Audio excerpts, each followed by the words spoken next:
Jim Thomas, and welcome to the Fitness Management Update. Our topic today is why gym salespeople are unhappy with their job. And of course, this is not everybody, but many times when we conduct, sales seminars and we get a chance to interact with people, we find many salespeople that are, less than enthusiastic about what they're doing. And what I want to talk about today is the accountability of that on management side. Now, certainly the salespeople have accountability as well.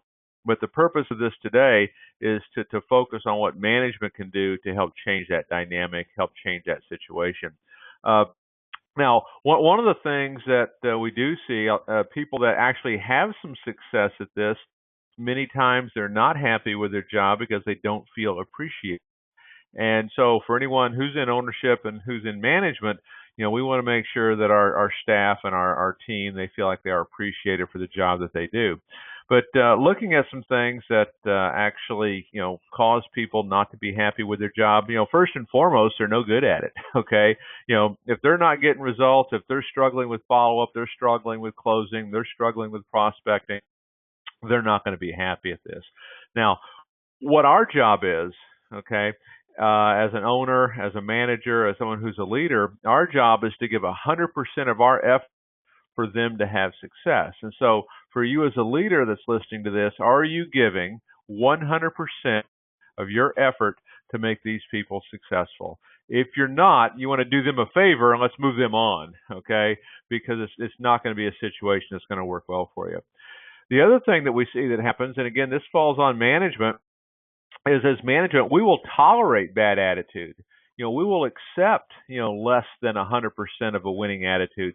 We will continually accept low production. And when we do that, what we do is we lower the bar and we tell everybody else, hey, here's what it takes to work for me. And that's going to lend itself to an unhappy sales culture, an unhappy culture, with your team. Now, one of the reasons that this happens is that many clubs don't have a regular system of recruiting in place. The reason we don't get rid of the person that's got the bad attitude, the reason we don't get rid of the person that's not producing like they should, is we don't have anybody to replace them. And one of the things you want to have is you want to have a system of recruiting in place that in many ways is no different than recruiting for new members. That same focus, that same intensity, that same effort. The best time to be recruiting, the best time to be looking for people is when you don't need them, because then you're going to make better decisions. If you do it just when you need somebody, A, there's a tendency sometimes not to do it at all, and B, the tendency is just to simply, fill a slot. Next is we don't conduct regular training or have sales meetings. I mean, you should be having some kind of a sales meeting every single day, and I'm not talking for hours. I'm talking, it's going to be for a little bit, 5, 10, 15 minutes even. But we don't have regular training. You must continually be educating.